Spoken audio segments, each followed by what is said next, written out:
Hello everyone, my name is Anjali Singh. I am pursuing Master in Home Science, Extension and Communication from Banaras University.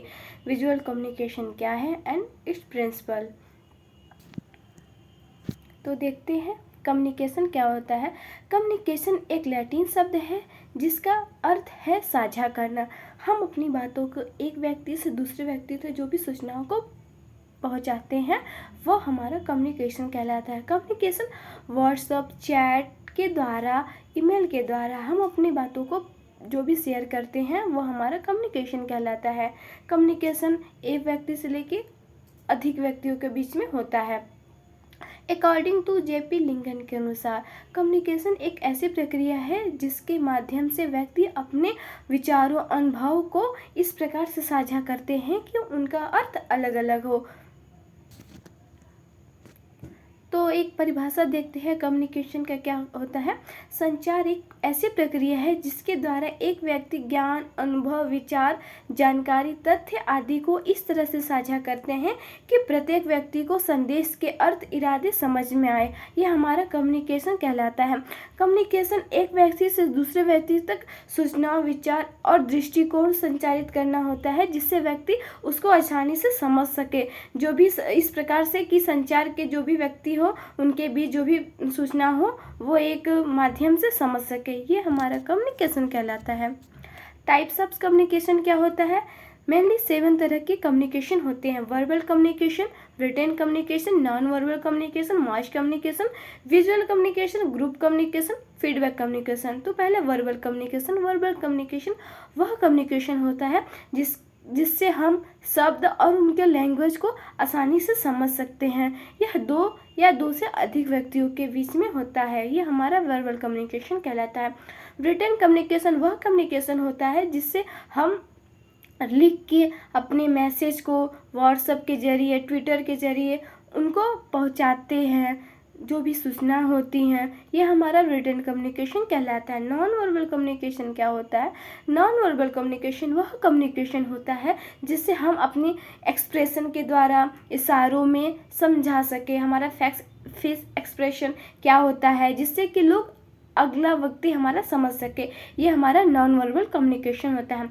Mass communication वह communication होता है जिससे कि TV पे जो भी कार्यक्रम दिखाया जा रहा है, एक से अधिक व्यक्ति उसको देख रहे हों, ये हमारा मास कम्युनिकेशन होता है। Visual communication. विजुअल कम्युनिकेशन वह कम्युनिकेशन होता है जिससे जो भी हम पोस्टर के माध्यम से या फिर टीवी में भी जो हमारे प्रोग्राम को दिखाया जा रहा है, हम उसको देखकर, सुनकर समझ पा रहे हैं। एक वह माध्यम हमारा विजुअल कम्युनिकेशन का है। तीसरा अगला है ग्रुप कम्युनिकेशन। तो ग्रुप कम्युनिकेशन वह कम्युनिकेशन होता है जिसपे हम एक ग्रुप में कोई टॉपिक पे डिस्कस करते हैं। वो अपने थॉट्स अलग अलग व्यक्ति उसको देते हैं, जो भी वहाँ उनको अपनी बातों को चेंज करना होता है वह ग्रुप के माध्यम से करते हैं। एक पोस्टर बना रहे हैं तो सारे व्यक्तियों की सहभागिता जरूरी होती है। लोग अपने अपने विचार को देखेंगे कि हाँ पोस्टर में पहले लाइन होगा, कि पहले चित्र होगा, कि कलर्स होंगे, यह ग्रुप डिस्कशन के माध्यम से समझ में आएगा। फीडबैक कम्युनिकेशन क्या होता है। फीडबैक कम्युनिकेशन वह कम्युनिकेशन होता है जिससे हम सूचना प्रसारित हो जाती है। लोग अपने उस सूचनाओं को देखकर उनके बारे में कुछ कहना चाहते हैं कि उसमें क्या सुधारना चाहिए, क्या अच्छा है, यह हमारा फीडबैक कम्युनिकेशन कहलाता है। तो हम देखेंगे विजुअल कम्युनिकेशन क्या होता है। विजुअल कम्युनिकेशन वह कम्युनिकेशन होता है जिसके माध्यम से हम जो भी कम्युनिकेशन हो रहा है सो छवि के द्वारा, प्रतीक और रंगों जैसे दृश्य के माध्यम से संदेश को अक्सर ध्वनि के आकार में देखकर, सुनकर, और जो हमारी इमेज है उसको हम समझ सकते हैं। और हमारा जो विजुअल कम्युनिकेशन में होते हैं, हमारे जो लैंग्वेज होते हैं वो हमारे इजी होते हैं जिससे व्यक्ति देखकर उस पोस्टर में देखकर समझ सकते हैं। एग्जाम्पल में थोड़ा सा देखेंगे कि पर्यावरण, इन्वायरमेंटल में क्या चेंजेस हो रहे हैं, उसमें क्या क्या नए आ रहे हैं। जैसे पर्यावरण में देखा जाए तो अलग अलग पेड़ों को के बारे में कि पेड़ हमें नहीं काटने चाहिए, अधिक से अधिक पेड़ लगाने चाहिए। एक एग्जाम्पल के जरिए हम देखते हैं पोस्टर में तो इससे समझ में आ सकता है कि हाँ पेड़ को नहीं काटने चाहिए, जिससे हमारा पर्यावरण को प्रभावित हो रहा है और हमें ऑक्सीजन लेने में बहुत सारी बीमारियां या फिर जो भी आजकल के फैक्ट्स आ रहे हैं, इससे हमारे प्रभाव पड़ता है। तो विजुअल कम्युनिकेशन को डिज़ाइन करते समय हमें मेनली 2 जो डिज़ाइन होते हैं, कम्युनिकेशन डिज़ाइन और graphic design. Communication design refers करता है जो भी क्राफ्ट होता है, मैसेज और educate, motivate, engage to viewer. जो हमारा कम्युनिकेशन होता है हमें एक मोटिवेट करता है कि जो भी सूचनाएं होती है वो कम्युनिकेशन के माध्यम से डिज़ाइन किया जाता है, जो भी हम देखते हैं और उसको समझ सकते हैं, ये हमारा कम्युनिकेशन कहलाता है।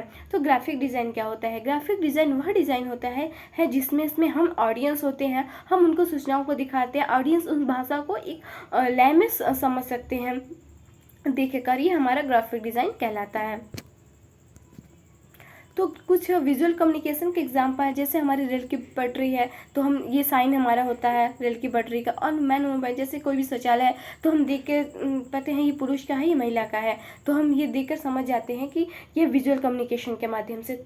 और हमारा अगला है इंस्टाग्राम, ये हमारे इंस्टाग्राम की लोगो है।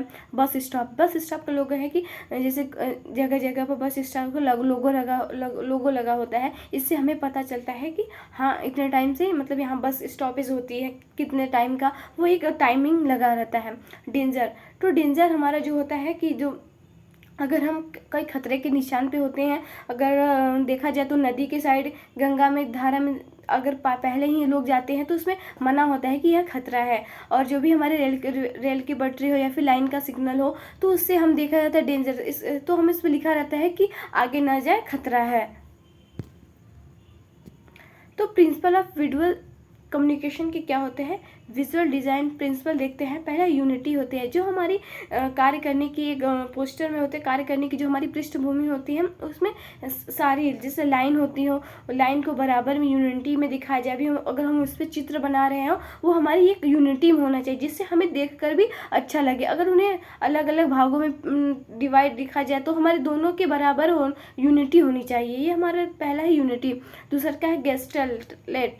तो ये जो होता है गेस्टलेट, इसमें देखते हैं जो भी हमारा कोई भी पोस्टर होता है, जो हमारी उस वस्तुएं होती है उसमें जो हमारी यूज किए जाते हैं, इससे लोग कितना समझते हैं कि जो भी उसमें मैटर्स दिया गया है उसमें लोगों को कितना समझ में आ रहा है, ये हमारा दूसरा डिज़ाइन कहता है गेस्टलेट। तीसरा का है हायरार्की यह सेटिंग करता है कि जैसे कोई पोस्टर पे कोई भी फोटो हो, छोटे से बड़े से एक लेवल में रखा जाता है। अगर दूसरे एग्जाम्पल की ओर देखा जाए तो फर्स्ट, जैसे क्लास में कोई बच्चा फर्स्ट सेकंड थर्ड आया तो उसको हम हायरार्की कि फर्स्ट पोजीशन को फर्स्ट और नीचे से ऊपर की ओर हम हायरार्की को सेट करते हैं। चौथा होता है बैलेंस ये हमारा होता है कि जो भी हम कार्य करने का हमारी जो क्षमता होती है हम उसको एक बैलेंस में करें। अगर जो भी सूचनाएं होती हैं पोस्टर में, जो भी सूचनाएं को हमने एक प्रदर्शित करता है उसको एक बैलेंस में दिखाए, जिससे कि अगले व्यक्ति उससे प्रभावित हो कि इस पोस्टर में संतुलन है। जैसे रंगों का समावेश हो, कलाकृतियों का हो, दृश्यों का हो, उसमें समान भाषा में पोस्टर में दिखाया गया हो, इससे हमारे यूनिटी भी बढ़ती है। पांचवा है कंट्रास्ट। पोस्टर बनाने समय मेनली 3 रंगों का समावेश अधिक होना चाहिए, जिससे लोग अधिक आकर्षित होते हैं। नीला कलर, लाल और पीला। कुछ कलर ऐसे होते हैं जो हमें खींचे चले जाते हैं। पोस्टर में कुछ ये गहरे जो रंग होते हैं को खींचे चले जाते हैं, जिससे कि व्यक्ति कुछ दूर तक, पोस्टर बड़ी में लगी होती है तो वह उसे अपना आकर्षित करता है कि ऐसे पोस्टर में क्या है जो हमें खींचे चले जाए, इसमें क्या दर्शाया गया है। इसमें लोग अपनी भागीदारी अधिक प्रस्तुति करना चाहते हैं। छठा है स्केल में जो भी हमारी उपयोगिता के अनुसार जो भी इसमें दर्शाया गया हो उसमें लोग कितना प्रभावित हो रहा है, उसमें जो भी सूचनाएं है उसमें कितना प्राप्त कर रहा है, ये हमारे स्केल के माध्यम से पता चलता है। सातवां है डोमिनेंस, जो हमारा लास्ट है प्रिंसिपल का। तो डोमिनेंस वो होता है कि जो भी हम डिज़ाइन कर रहे हैं उसको एक बराबर में कहूँ, जैसे एक लंबाई चौड़ाई का पेज हो, उसकी लंबाई चौड़ाई सब देखकर अगर स्केचिंग कर रहे हैं तो उसमें जो भी रंगों का समावेश हो, दृश्यों का समावेश हो, ये हमारी विजुअल डिज़ाइन में बहुत मुख्य भाग होते हैं जो भी पोस्टर बन के हमारा तैयार होता है। तो आइए हम देखते हैं हाउ टू प्रिंसिपल कंट्रीब्यूट मुख्य गुड डिज़ाइन। कुछ प्रिंसिपल ऐसे होते हैं जो हमारे विजुअल कम्युनिकेशन में प्रयोग किए जाते हैं।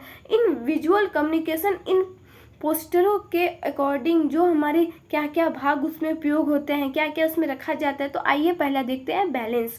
जो भी पोस्टर बनाते समय हम देखें बैलेंस, उसमें क्या बैलेंस ये देखते हैं कि जो भी हमारा समन्वय हो रहा है, संतुलन हो रहा है, वो बराबर हो रहा है, कोई बड़ा छोटा तो नहीं हो रहा है। ये हम बैलेंस के माध्यम से देखेंगे। एम्फेसिस, जो हमारे कुछ पोस्टर होते हैं, लोग हम लगे होते हैं जैसे सड़क पे कुछ पोस्टर ऐसे लगे होते हैं कि लोग कुछ खींचे चले आते हैं कि हम इसमें सहभाग करें। तो हमें पोस्टर ऐसे बनाने चाहिए कि जैसे लोग दूर से ही देखें और उसमें पूछें हाँ क्या अच्छा है, आप कैसे बनाएं, तो ऐसे लोग हमारे खींचे चले आए। तो तीसरा हमारा होता है यूनिटी। यूनिटी ऐसी होती है कि हमें रंगों का समावेश अच्छा हो, लोग हम उसको मिलजुल कर अच्छे से करें, जो भी बैलेंस हो, एम्फेसिस हो, इन सबको मिलाकर हम एक यूनिटी में पोस्टर को बनाएं, तो जिससे हमारा पोस्टर अच्छा बन के तैयार हो गया। और चौथा हमारा कंट्रास्ट।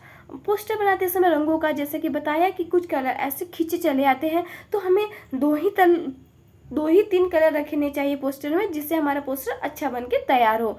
कि उसमें रंग जो भी कलाकृति हो, उसमें 2-3 रंगों की कुछ कलाकृति होती है, जिससे हम दृश्य में अधिक प्रभावित होता है। फिर हमारा अगला है मूवमेंट।